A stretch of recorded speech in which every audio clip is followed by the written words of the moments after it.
ઓમ શ્રી ગણેશાય નમઃ. જય શ્રી કૃષ્ણ મિત્રો. એક કૂતરાએ યમરાજાને બતાવી મનુષ્યના જીવનની કડવી સચ્ચાઈ. મિત્રો, આ સરસ જ્ઞાનવર્ધક વાર્તા છે. આપણા મનુષ્યને ખૂબ ઉપયોગી વાર્તા છે, માટે પૂરા ધ્યાનથી સાંભળજો. મિત્રો, એક કૂતરો હતો જે મનુષ્યના જીવનની કડવી સચ્ચાઈ યમરાજાને કહે છે. આ પ્રાચીન કથા છે. હું તમને જણાવીશ કે કેવી રીતે એક કૂતરો યમલોક પહોંચે છે અને યમરાજા સાથે શરત લગાવે છે અને યમરાજા એ શરત હારી જાય છે કૂતરા સાથે. તો આ સરસ વાર્તા છે. અને યમલોકમાંના બધા જ નિયમ બદલી નાખે છે યમરાજા, બદલવા પડે છે. આ કથામાં આપણે જાણીશું કે ભગવાન વિષ્ણુએ યમરાજાને મનુષ્યના જીવનના સંબંધિત કયું મહત્વપૂર્ણ જ્ઞાન આપ્યું છે. પ્રાચીન કાળની આ વાત છે. પ્રાચીન કાળમાં મધ્ય દેશમાં અત્યંત શોભાયમાન નગરી હતી. તે નગરીમાં એક ધનવાન શેઠ રહે. એ શેઠ પાસે એક લાલ કલરનો કૂતરો હતો. તે શેઠ બહુ લાલચી અને કપટી સ્વભાવનો હતો, પરંતુ તે ભગવાન વિષ્ણુનો પરમ ભક્ત હતો. ભગવાનની ખૂબ ભક્તિ કરતો હતો. તે હંમેશા તેના ઈષ્ટદેવ ભગવાન વિષ્ણુની પૂજા આરાધના કરતો રહેતો હતો. પછી એક દિવસ તે શેઠની ભક્તિથી પ્રસન્ન થઈને ભગવાન વિષ્ણુએ તેને દર્શન આપ્યા, પ્રગટ થયા અને ભગવાન કહે છે કે હે વત્સ, હું તારી ભક્તિથી બહુ પ્રસન્ન છું.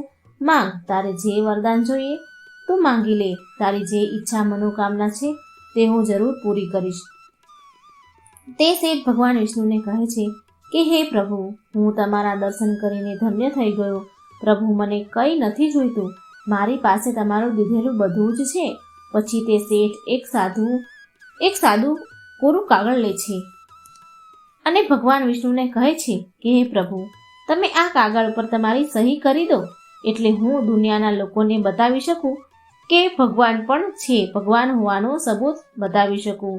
આજકાલની દુનિયામાં લોકો માનવા જ તૈયાર નથી કે ભગવાન છે. પછી ભગવાન બોલ્યા કે ઠીક છે વત્સ, તારી આ જ ઈચ્છા છે તો લાવ, હું તારા કાગળ પર મારી સહી કરી દઉં છું.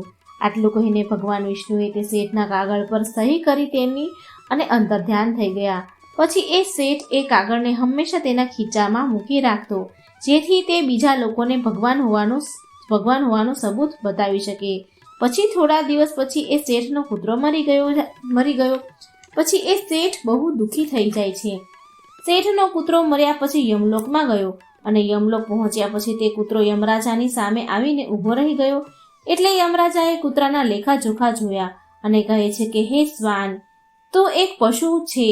પશુનો જન્મ લીધો છે, પણ કોઈ પણ પાપ નથી કર્યું. પશુ હોવા છતાં પણ પાપ નથી કર્યું.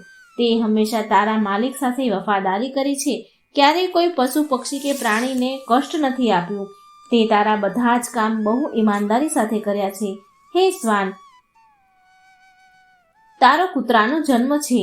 તે કૂતરાનો જન્મ પામ્યો પછી પણ કોઈ ખરાબ કર્મ નથી કર્યા, માટે તારા બધા જ જન્મોના પાપ હવે નષ્ટ પામ્યા છે. હે શ્વાન, હવે તું કહે મને કે તું કયા લોકમાં જવા માંગે છે. તું જ્યાં જ કહીશ, તું જે ઈચ્છીશ ત્યાં હું તને એ લોકમાં જન્મ આપીશ.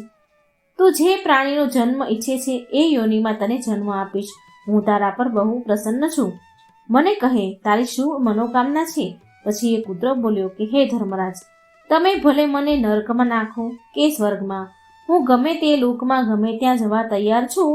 પણ મારી તમને એક વિનંતી છે કે હું કોઈ પણ જગ્યાએ રહું, પણ મનુષ્યના બંધનમાં ના રહું.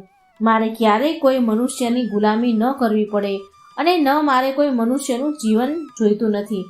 મારે મનુષ્યનો અવતાર નથી જોઈતો. તમે કૃપા કરી મને કોઈ ઉચિત સ્થાન પર મોકલો, ઉચિત સ્થાન પ્રદાન કરો. કૂતરાની વાત સાંભળીને યમરાજા આશ્ચર્યમાં પડી ગયા અને વિચાર કરવા લાગ્યા કે મનુષ્યનું જીવન મેળવવા માટે તો દેવતાઓ પણ તરસે છે. પછી આ કૂતરો મનુષ્યનું જીવન પામવાની ના કેમ પાડે છે? મનુષ્ય જીવનમાં અવતાર કેમ નથી લેવો એને? પછી યમરાજા તે કૂતરાને કહે છે કે હે શ્વાન, તું મનુષ્યને આટલી નફરત કેમ કરે છે? મનુષ્યનો જન્મ મેળવવા માટે તો દેવતાઓ પણ તરસે છે. મોટા મોટા દેવતાઓ પણ તરસી જાય છે મનુષ્ય અવતાર માટે. પૃથ્વી પર તો મનુષ્યનું જીવન જ સર્વશ્રેષ્ઠ છે. પછી તું કેમ મનુષ્યના જન્મ લેવા નથી માંગતો? આના પહેલા ક્યારેય તને મનુષ્યનું જીવન નથી મળ્યું? લાગે છે એટલે જ તું મનુષ્ય જીવનનો લાભ નથી જાણતો. તું એકવાર મનુષ્યનું જીવન મેળવી લે, તને ખબર પડશે કે મનુષ્ય જીવનમાં ના કેટલા ફાયદા છે. યમરાજાની વાત સાંભળીને તે કૂતરો બોલે છે કે હે ધર્મરાજ, હું જાણું છું કે મનુષ્યનું જીવન કેટલું અનમોલ છે, પણ મનુષ્ય બહુ સ્વાર્થી, કપટી અને ચાલાક હોય છે. જ્યારે મનુષ્ય એનો મતલબ જુએ છે ને તો સાચું ખોટું, સારું ભલું બધું જ ભૂલી જાય છે. તેની તૃપ્તિ કોઈ પણ વસ્તુથી નથી થતી. આખા સંસારનું ધન પણ જો એને મળી જાય ને તો પણ એ સંતુષ્ટ નથી થતો. મનુષ્યની ભૂખ ક્યારેય નથી મળતી. મનુષ્ય બહુ મોટો અસંતોષી હોય છે. તે અકારણ જ દુઃખી રહે છે અને બીજાને પણ દુઃખ આપે છે. મનુષ્ય મારા જેવા મૂંગા જાનવરોને ગુલામ રાખે છે અને તેનું કામ નીકાળે છે. આટલું જ નહીં, પણ મનુષ્ય ભગવાનને પણ દગો આપે છે. માટે મને મનુષ્ય જન્મ નથી જોઈતો. ધર્મરાજ બોલ્યા, હે શ્વાન, આ તું શું કહે છે? મનુષ્ય ભગવાનને ભલો કેમ દગો આપી શકે? તું જરા કહે મને કે કેવી રીતે દગો આપે, મને પણ તો ખબર પડે. એટલે કૂતરો બોલ્યો, હે ધર્મરાજ, મનુષ્ય જ્યારે મંદિરમાં જાય છે તો સ્વાર્થી બને છે. સ્વાર્થી મનથી ભગવાનની પૂજા કરે છે. ભગવાનને કહે છે કે હે ભગવાન, મારું આ કામ કરી દો. હું આટલા પૈસા ચડાવીશ, આટલું દાન કરીશ, ભંડારો કરાવીશ, ગરીબોને જમાડીશ, ગરીબોને કપડાં દાન કરીશ. પણ જ્યારે એનું કામ પૂરું થઈ જાય તો તે મનુષ્ય બધું જ ભૂલી જાય છે. તેની પ્રગતિ કરવા પાછળ, તેને આગળ વધવાની લાલચમાં પોતાના લોકોનું જ તે શોષણ કરે છે. એકબીજાનો પગ ખેંચવા લાગે છે. ના પોતે ઉપર ઉઠવાનો પ્રયાસ કરે છે, ના બીજાને ઉપર ઉઠવા દે છે. એકબીજાને ઈર્ષા કરે છે. ના ચેનથી એ ખાય છે કે ન ચેનથી બીજાને ખાવા દે છે. પોતાનું કામ સફળ કરવા માટે બીજાને દગો આપે છે અને તેની ક્રૂરતા જુઓ. ભગવાનને પણ લાલચ આપીને પોતાનું કામ નીકાળી લે છે. જ્યારે કામ પૂરું થઈ જાય તો એમ કહે છે કે ભગવાન પાસે તો બધું જ છે, હું એને શું આપી શકું? આ પ્રકારે કહીને તેની વાતથી, તેના વચનથી, વાયદાથી ફરી જાય છે. હે યમરાજા, મનુષ્યના ખરાબ કર્મોને ગણાવતા હું થાકી જઈશ, પણ તેના ખરાબ કર્મ સમાપ્ત નહીં થાય. તેની ચાલાકી આગળ તો દેવતાઓ પણ કંઈ નથી. કૂતરાની વાત સાંભળીને યમરાજા બોલ્યા, હે શ્વાન, માનું છું કે મનુષ્ય બહુ ચાલાક છે, પણ દેવતાને મૂર્ખ ન બનાવી શકે. કેમ કે અહીં જેટલા પણ જીવ આવે છે તેને અમે જ દંડ આપીએ છીએ. તેને હું દંડ આપું છું. મનુષ્યએ પૃથ્વીલોક પણ ભલે ગમે તેટલી ચાલાકી વાપરી હોય, પણ મૃત્યુ પછી તો એને અહીં યમલોકમાં જ આવવું પડે છે. બધા જ મનુષ્ય અહીં આવીને મારી સામે રડે છે, માફી માંગે છે. નરકમાં જવાના ભયથી, મારા ભયંકર રૂપને જોઈને થર ધ્રુજી જાય છે. બધા જ મનુષ્ય મારા આધીન રહીને જ કામ કરે છે. પછી એક કૂતરો બોલ્યો કે હે ધર્મરાજ, તમારી પાસે જેટલા પણ મનુષ્ય આવે છે ને એ બધા મૃત્યુ પામેલા હોય છે, મરેલા જીવ હોય છે. તમારો સામનો કોઈ જીવતા મનુષ્ય સાથે નથી થયો. જો તમે કોઈ જીવતા મનુષ્યને યમલોકમાં લઈને આવશો ને તો તમને ખબર પડશે કે જીવતો માણસ કેટલો ખતરનાક હોય છે. તે કૂતરાની વાત સાંભળીને યમરાજાને આશ્ચર્ય થયું અને ગુસ્સો પણ આવ્યો. અને યમરાજા વિચાર કરવા લાગ્યા કે આ કૂતરો મારે ત્યાં યમલોકમાં આવીને મારું જ અપમાન કરી રહ્યો છે. આ તુચ્છ કૂતરાને બતાવવું પડશે કે મારી સામે કોઈ ઇન્સાન કંઈ જ નથી. મનુષ્યની ઝાડ ચાલાકી મારી સામે ન ચાલી શકે. પછી એ વાતને સાબિત કરવા માટે યમરાજા એના દૂતોને બોલાવે છે અને કહે છે કે દૂતો જાઓ અને આ કૂતરાના માલિકને જીવતો ઉઠાવીને યમલોકમાં લઈને આવો, સહશરીર લઈ આવો. હું પણ જોઉં છું કે જીવતો માણસ મારી સામે શું ચાલાકી કરી શકે છે. જો આ કૂતરો ખોટો સાબિત થશે તો આને અનેક વર્ષો સુધી નરકમાં નાખવામાં આવશે. તે કૂતરાને પૂરો વિશ્વાસ હતો કે એકલો જીવતો મનુષ્ય સ્વર્ગલોકમાં ઉથલ પાથલ ઉત્પાત મચાવી દેશે. પછી યમના દૂતો ધરતી પર આવ્યા. યમલોક પરથી ધરતી પર આવ્યા કૂતરાના માલિકને લેવા માટે. અને યમના દૂતો શેઠને ખાટલાના 4 પાયા પકડીને ખાટલા સહિત ઉઠાવીને યમલોકમાં લઈ જાય છે. તો વચ્ચે રસ્તામાં તે શેઠની ઊંઘ ઉડી જાય છે અને એ જુએ છે કે બે અત્યંત પહાડ જેવા શિંગડાવાળા યમદૂતો તેને ખાટલા સહિત ઉઠાવીને યમલોકમાં લઈ જઈ રહ્યા છે. તે શેઠ યમદૂતોને પૂછે છે કે હે યમદૂતો, શું મારી મૃત્યુ ઊંઘમાં જ થઈ ગયું છે? તો યમદૂતો બોલ્યા, નહીં માનવ, તું હજી જીવતો છે. તો શેઠ બોલ્યો, પછી તમે મને ક્યાં લઈ જાઓ છો? મેં ક્યું પાપ કર્યું છે કે યમના દૂતો એ શેઠને બધી જ વાત કરે છે કે તારા કૂતરાએ યમરાજાને કહ્યું છે કે જીવતો મનુષ્ય બહુ જ ચાલાક હોય છે, બધું જ કરી શકે છે. માટે આ વાતને સાબિત કરવા માટે યમરાજાએ તમને જીવતા જ યમલોકમાં લાવવા કહ્યું છે. તે શેઠને પૂરી વાત સમજાઈ ગઈ અને થોડી વાર વિચાર કરવા લાગ્યા અને તેમણે તરત જ તેના ખીચામાં મૂકેલો એ કાગળ નીકાળ્યો જેના પર ભગવાન વિષ્ણુની સહી કરી હતી. એ કાગળ પર શેઠ કંઈક લખી નાખે છે અને પાછો કાગળ તેના ખીચામાં મૂકી દે છે. યમદૂતો એ શેઠને લઈને યમરાજાના દરબારમાં હાજર થાય છે. તે શેઠને જોતા જ યમરાજા જોરથી હસવા લાગ્યા અને વિચારવા લાગ્યા કે આ તુચ્છ મનુષ્ય ભલું મારું શું બગાડી લે છે. પછી એ શેઠ જઈને યમરાજા સામે ઊભો રહી જાય છે અને એના ખીચામાંથી એ કાગળ નીકાળીને યમરાજાને આપે છે.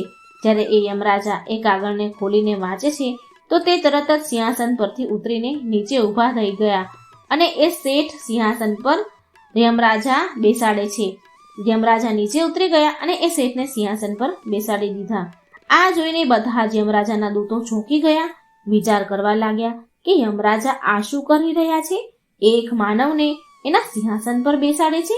આ જરૂર કોઈ પહોંચેલો માણસ લાગે છે. તે શેઠ હવે યમપુરીનો રાજા બની જાય છે. યમરાજા પણ તેનો આદેશ માનવા મજબૂર થઈ જાય છે. પછી એ શેઠ સિંહાસન પર બેસી જતાની સાથે જ યમલોકના બધા જ કાયદા કાનૂન બદલી નાખે છે અને યમરાજાને યમલોકના દ્વાર પરનો પહેરો ભરવા ઊભા રાખી દે છે, પહેરેદાર બનાવી દે છે. પછી એ શેઠ વિચારે છે કે જ્યારે હું મરી જઈશ તો મારે પણ અહીં જ આવવું પડશે અને મારા પાપ કર્મોના કારણે મને પણ નરકમાં નાખવામાં આવશે. માટે એ શેઠે નરકના પડેલા બધા જ પ્રાણીઓને સ્વર્ગમાં નાખવાનો આદેશ આપ્યો અને નરકનો દ્વાર હંમેશા માટે બંધ કરાવી દીધો અને બધા યમદૂતોને આદેશ આપ્યો કે આજ પછી કોઈ પણ જીવને નરકમાં નહીં નાખવામાં આવે, બધા જ જીવોને સ્વર્ગમાં જ મોકલવામાં આવશે.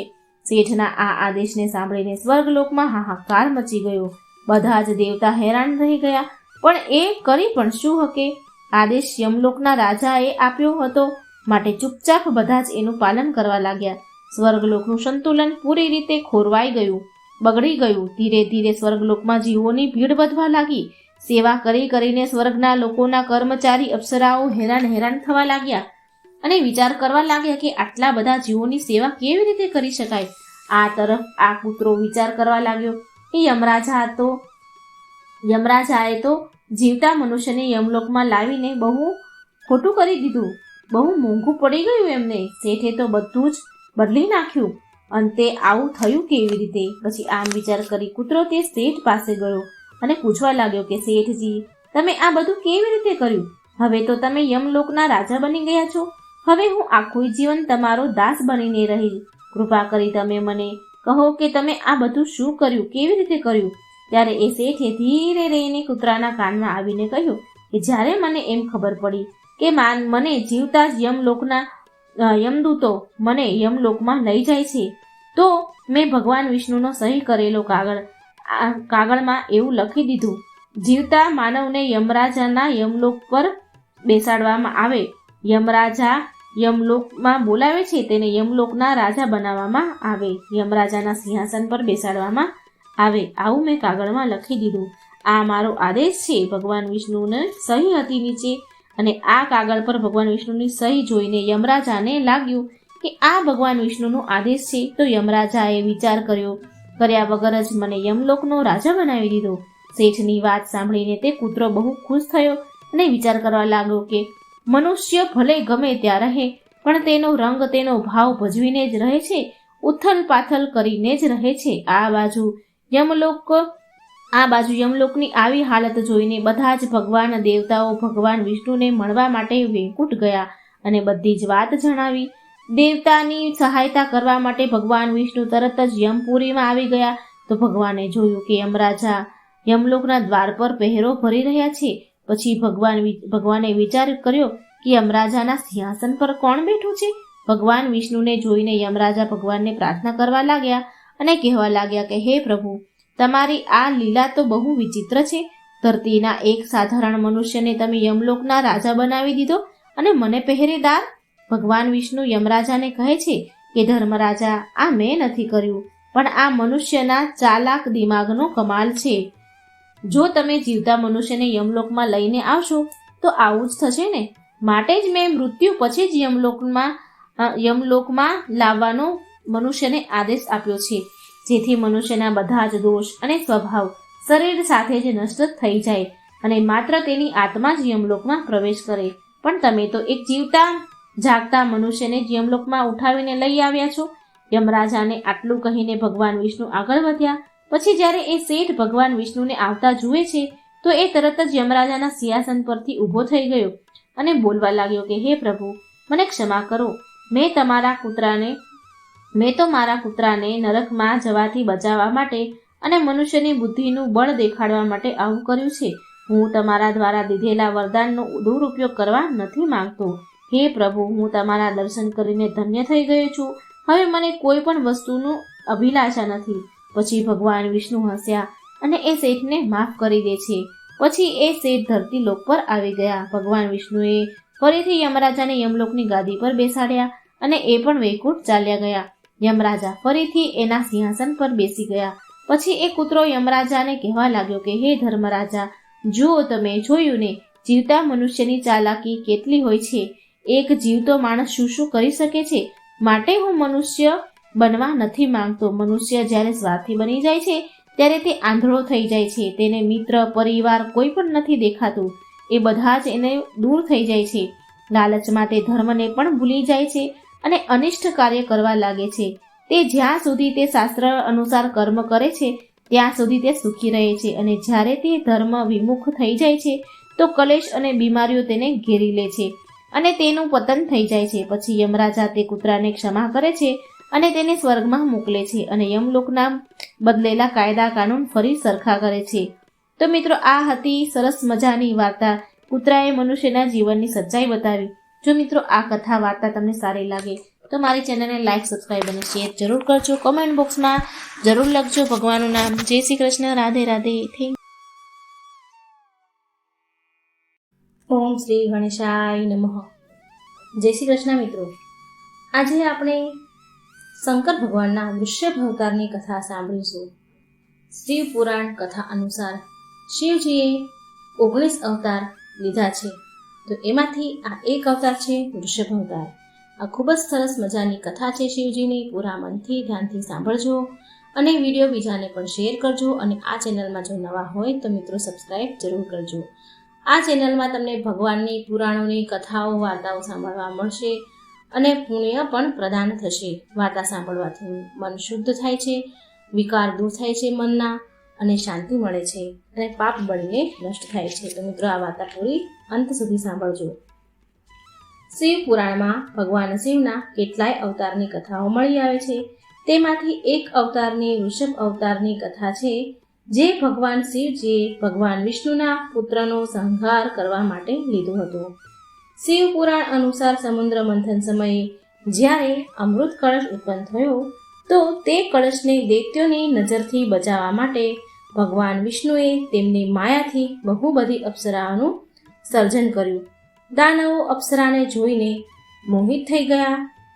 દૈત્ય અપ્સરાને જોઈને બોલ્યા, વાહ વાહ, શું સુંદર કન્યાઓ છે, વાહ વાહ, હું આ અપ્સરાઓને, આ કન્યાઓને ઉઠાવીને મારી સાથે પાતાળ લોક લઈ જઈશ. આમ કહી બધા જ દૈત્યો એ અપ્સરાઓને એની સાથે પાતાળ લોક લઈ ગયા અને ત્યાં અપ્સરાઓને બંદી બનાવી લીધી. પછી દૈત્યો તે અપ્સરાઓને પાતાળ લોક મૂકી પાછા અમૃત કળશ મેળવવા માટે સમુદ્ર મંથન પાસે આવ્યા. પણ ત્યાં સુધીમાં તો દેવતાઓ અમૃત પાન કરી ચૂક્યા હતા. આ જોઈને દાનવ બહુ ક્રોધિત થયા.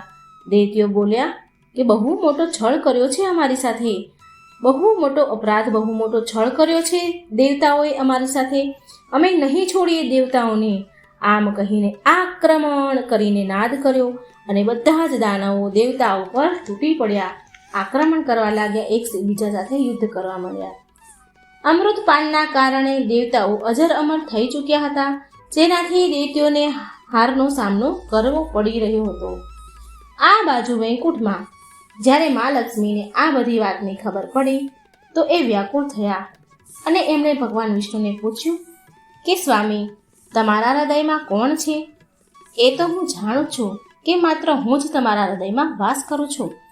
તો ભગવાન વિષ્ણુ બોલ્યા કે નહીં નહીં દેવી, આ સત્ય નથી. દેવી લક્ષ્મી, મારા અડધા હૃદયમાં ભગવાન શિવ વાસ કરે છે અને બાકી અડધા હૃદયમાં તમે અને મારા બધા જ ભક્તગણ વાસ કરો છો. આ સાંભળીને મા લક્ષ્મીને બહુ ક્રોધ આવ્યો, બહુ જ ગુસ્સે ભરાયા. મા લક્ષ્મી બોલ્યા કે ઠીક છે, તો તમે જઈને તમારી અપ્સરાઓ ભક્તો સાથે પાતાળ લોકમાં જ જઈને રહો અને એના પર તમારો બધો જ પ્રેમ વરસાવો. આમ કહ્યું તો ભગવાન વિષ્ણુને ગુસ્સો આવ્યો. આ સાંભળીને ભગવાન વિષ્ણુ પણ બહુ ક્રોધે ભરાયા અને એ ગુસ્સામાં જ વૈકુંઠ છોડીને અપ્સરાઓ પાસે પાતાળ લોકમાં ચાલ્યા ગયા. પાતાળ લોકમાં રહીને ભગવાન વિષ્ણુની બધી જ સ્મરણ શક્તિ ચાલી ગઈ હતી. પાતાળ લોકમાં રહીને ભગવાન વિષ્ણુ બધા જ કાર્યો તેમની યાદ શક્તિ બધું જ ભૂલી ગયા અને નારાયણ ત્યાં થઈને રહી ગયા, પાતાળ લોકના થઈને રહી ગયા. પણ એનાથી આખી સૃષ્ટિમાં ત્રાહિમામ મચી ગયું. ભગવાન વિષ્ણુ પાતાળ લોકમાં ચાલ્યા ગયા તો અપ્સરાઓથી તેમને અમુક પુત્રોની પ્રાપ્તિ થઈ. અપ્સરાઓને અમુક પુત્રોને જન્મ આપ્યો, પણ તેમના બધા જ પુત્રો રાક્ષસ પ્રવૃત્તિના હતા, એટલે તેમણે ત્રણેય લોકમાં ઉત્પાત મચાવ્યું. આ બધું જોઈને મા લક્ષ્મીને તેમની ભૂલનો આભાસ થઈ ગયો અને બધા જ દેવતાઓ તેમની સમસ્યાઓ લઈને બ્રહ્માજી પાસે આવ્યા અને બ્રહ્માજી બોલ્યા, હવે તમારી બધાની સહાયતા તો માત્ર શિવજી જ કરી શકે છે. માટે બધા જ દેવતાઓ માતા લક્ષ્મીજીને સાથે લઈને મહાદેવ પાસે ગયા.